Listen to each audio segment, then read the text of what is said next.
Hello dear students, welcome to the class today. So children, we are carrying on with this chapter 3, electoral politics. Now the what we have understood in the last videos is the complete election process, how the elections are happening, what is the major way of conducting the elections. This is what we have understood. Now one point that is to be understood, कि we are not a very rich country. We are a developing country. We are trying to develop, we are trying to put pace with the other countries. We are trying to be very forward. तो ऐसी country में इतना amount elections पे spend होता है, that is unimaginable. Now please try to understand, large amount of money is spent in conducting elections in India, and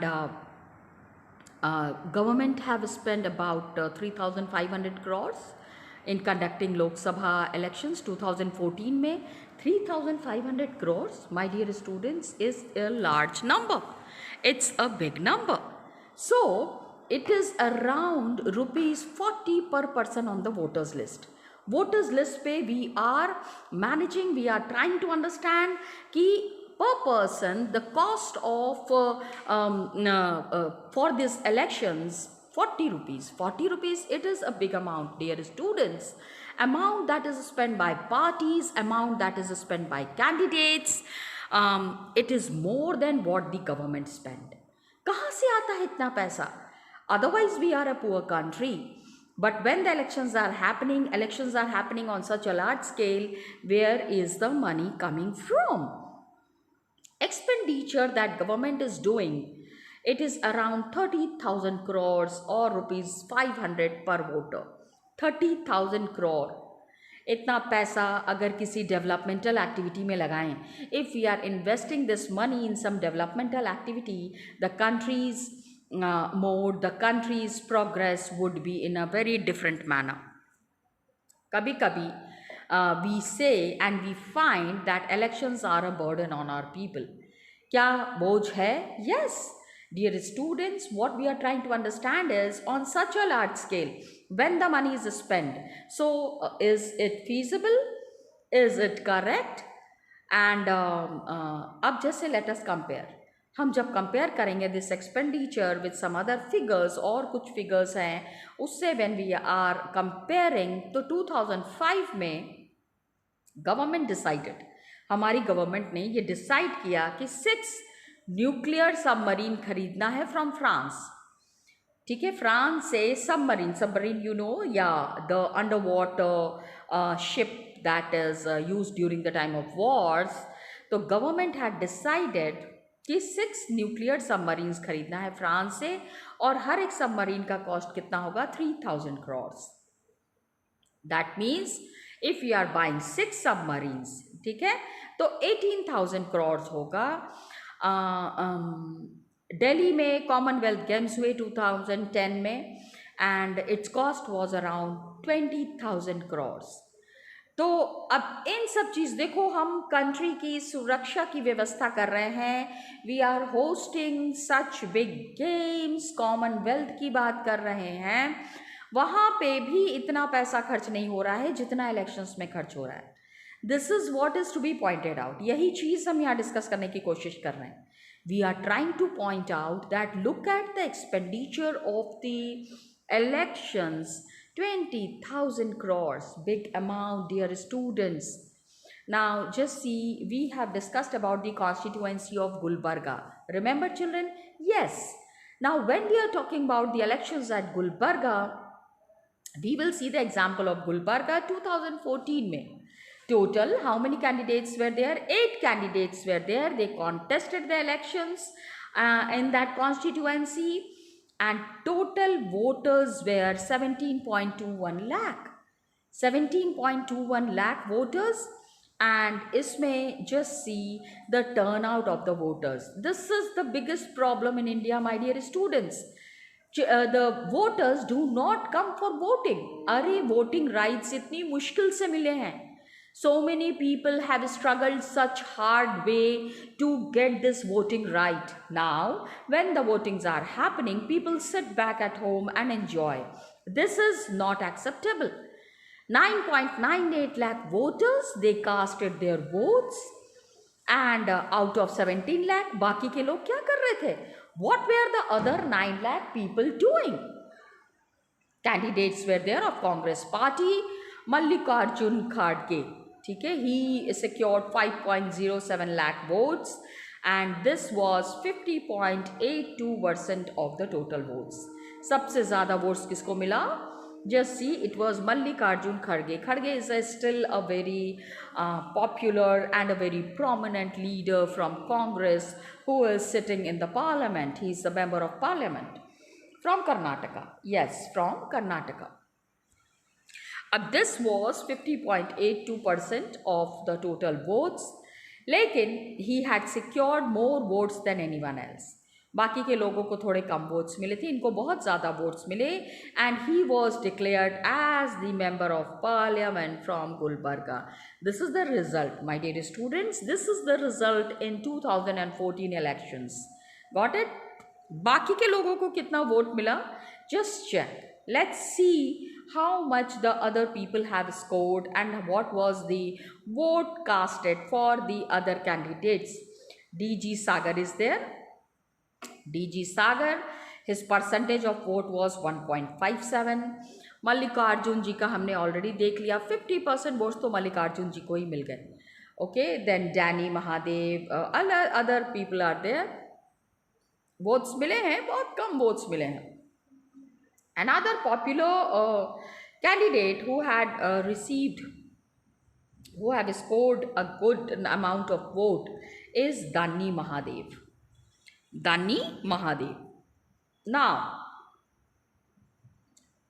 अब आप ये देखिए, द पीपल ईवीएम के थ्रू वोटिंग होती है. कल हमने पढ़ लिया था इसके बारे में, that the machine shows the names of the candidate. EVM में कैसे होता है? How does the voting happens? It is something very exciting children. अभी तो आप नहीं कर सकते हैं, it is time for you to go and cast your votes, but then the voting process is very interesting. Machine में candidates का नाम आ जाता है एंड पार्टी का सिंबल आ जाता है. All the party candidates' names are there, symbol is there. Independent candidates also are there who have their own symbols. It is allotted by election commission. तो वोटर को क्या करना होता है? The voter had to just press the button against the name of the candidate whom he or she wants to give the vote. यहाँ पे she दिया हुआ है, means the women candidates are preferred for the voting purpose. They should go for this voting. एक बारी polling is over. Once the polling is over, सारे EVMs क्या होते हैं? It is sealed. All the EVMs are sealed and it is taken to a secure place. बहुत ही secure जगह पे ईवीएम्स को ले जाया जाता है. कुछ दिनों के बाद, few days later, on a fix date क्या होता है? ऑल द ईवीएम्स, कॉन्स्टिट्यूएंसी के जितने भी ईवीएम हैं, electronic voting machine are open. ठीक है. वोट्स क्या होता है? It is secured by each candidate. जितना भी वोट मिला है सारे कैंडिडेट्स को वो काउंट किया जाता है, एंड देन वहाँ पे every party candidate is there where the voting counting is happening. कोई घपलेबाजी नहीं होनी चाहिए. There needs to be very fair system of this counting. Each candidate का वोट जो है, agents are there, they are present there, कि counting is done properly, and candidate, any candidate who has secured the highest number of votes a constituency से is declared elected. General election में क्या होता है? Counting of vote happens in all the constituencies. सारे constituencies में vote की counting होती है at the same time, on the same day, एक ही टाइम पे. All this vote is being counted. Television channels are there, radio, newspaper, they all are reporting this event. ये सारी चीज़ों को, ये सारे इवेंट्स को ये कवर करते हैं कुछ ही घंटों में. Within a few hours of counting, all the results are declared. अभी ईवीएम से बहुत आसान हो गया है. सीधे कंप्यूटर से उसको कनेक्ट कर देते हैं और कंप्यूटर में सारा डेटा आ जाता है। थोड़ी देर में within few minutes the complete data is there which is talking about the results and पता चल जाता है who will form the next government. Now children just see fair and unfair electoral, क्योंकि बहुत सारे unfair means are also there. Elections में lot of unfair means are practiced, my dear student. A minister who is flagging off a new train in his constituency a week before polling day. ठीक है, polling होने वाली है, voting होने वाली है, तो अभी याद आ गया कि आपको ट्रेन चलानी है, उसके पहले नहीं याद आया था। Got it? So please try to understand what is fair, what is unfair. Unfair means are not allowed. Elections के टाइम पे इस तरह की चीज़ें बहुत होती हैं and it should be absolutely avoided.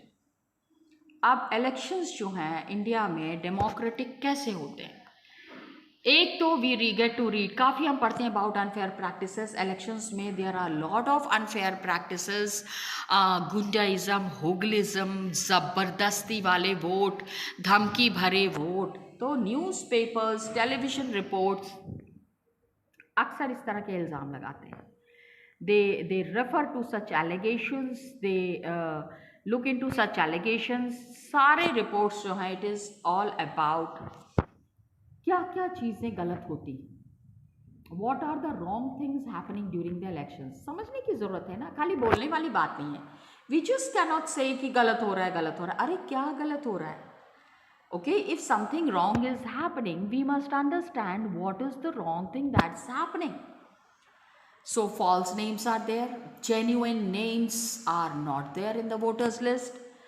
ठीक है, काफ़ी सारे लोग, the people who have already passed away, their death certificate is not made, तो उनका नाम आगे चलता रहता है और ये पता चलता है कि the person is still voting, उनकी जगह पे कोई और वोट कर देता है।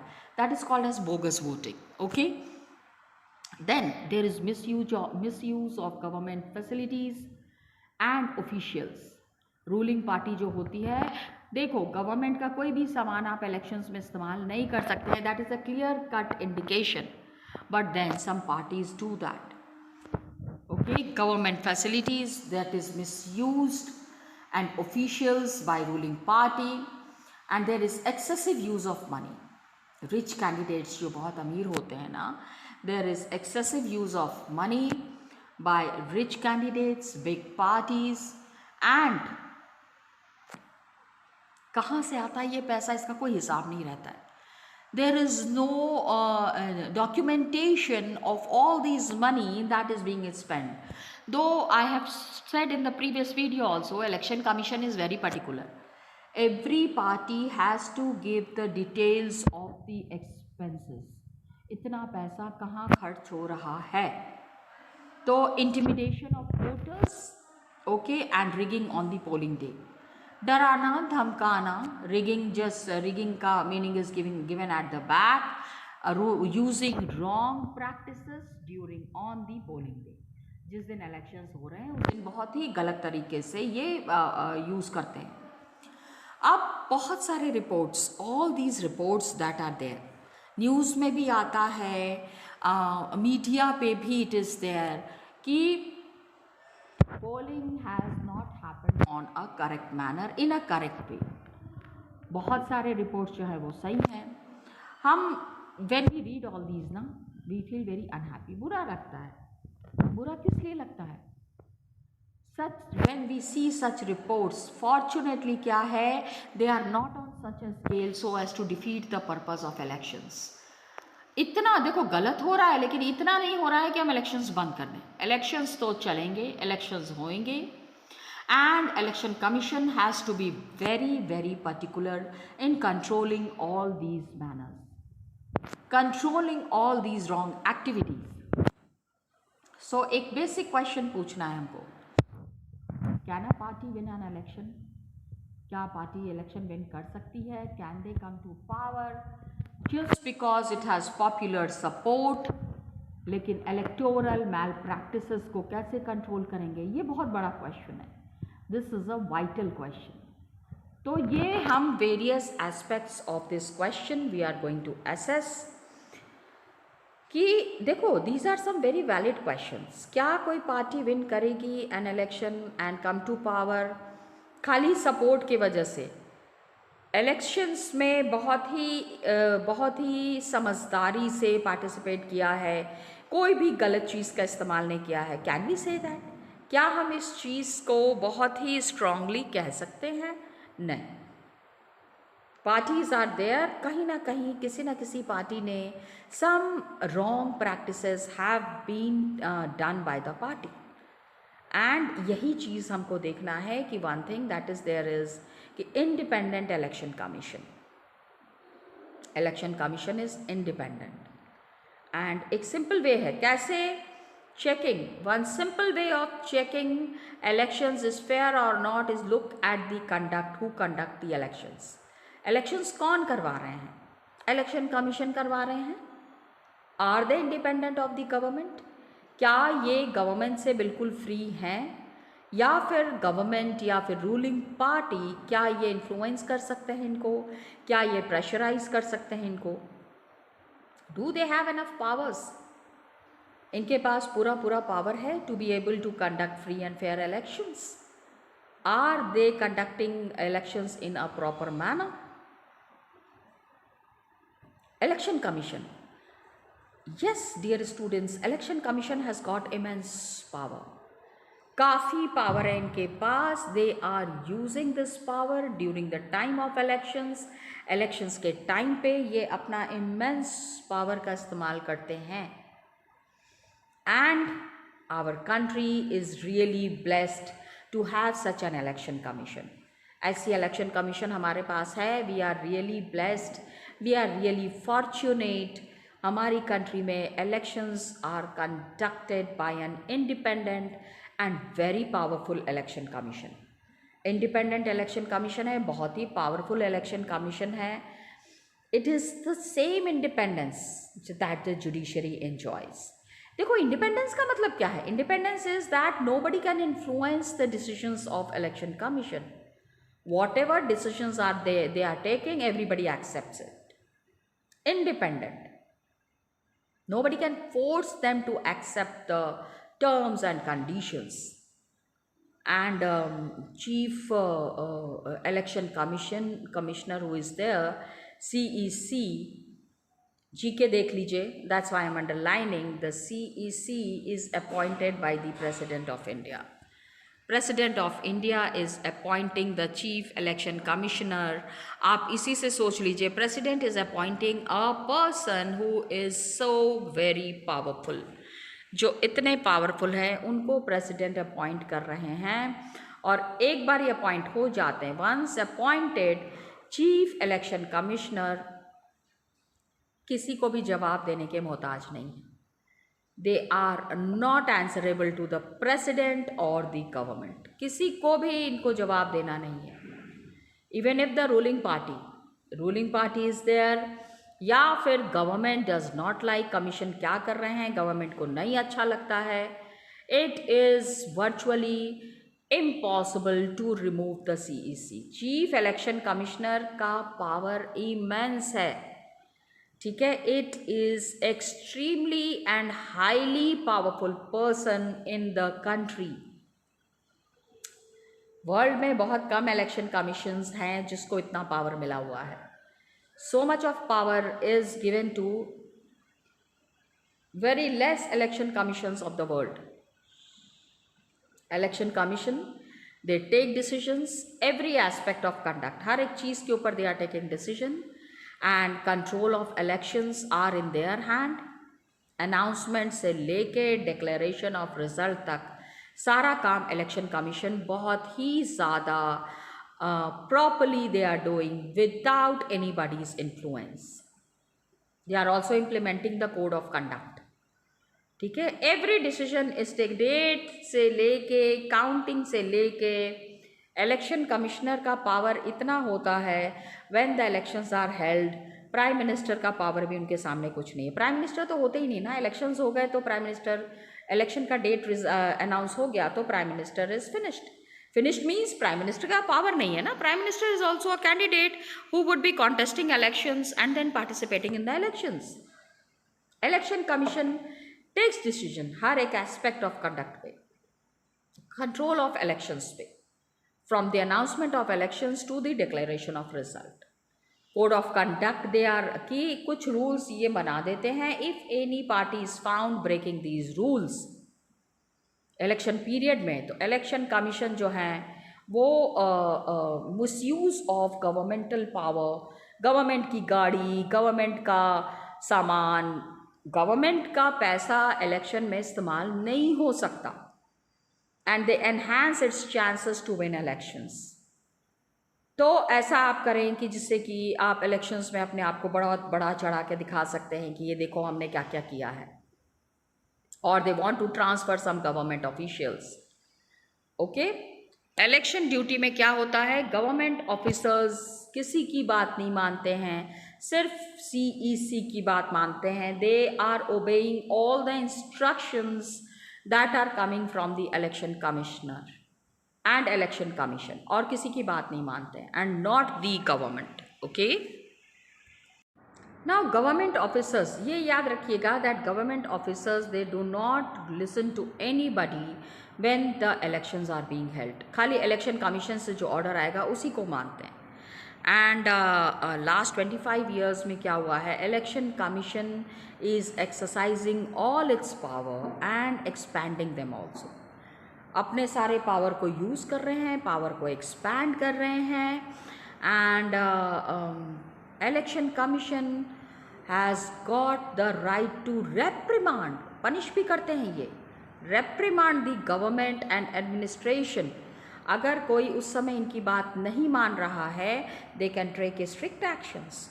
All the IAS officers, all the PCS officers, they directly come under the election commission while the elections are being conducted.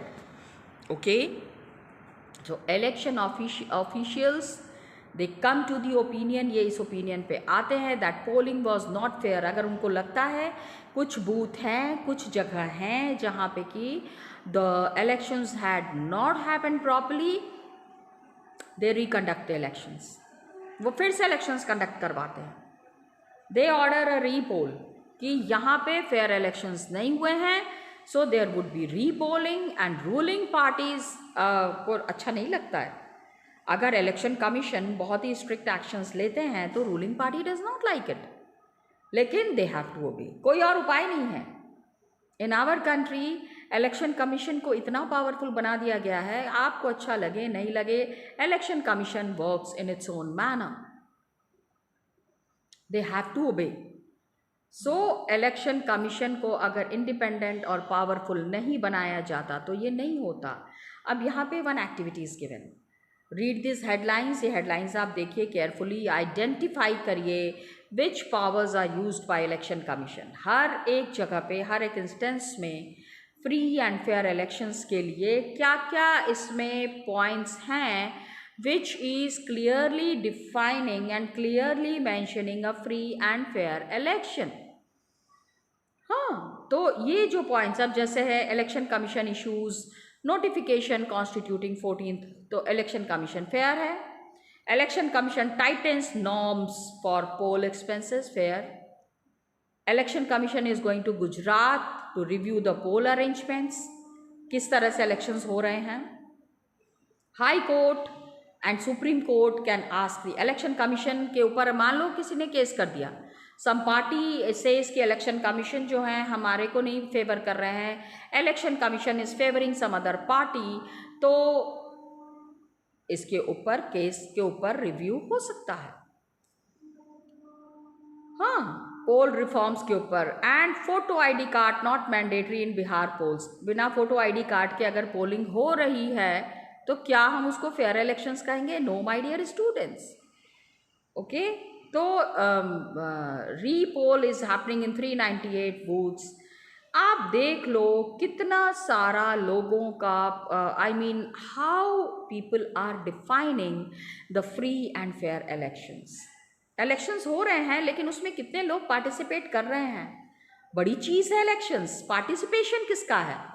Will do it in the next class. Till then children, thank you so much and all the best to you.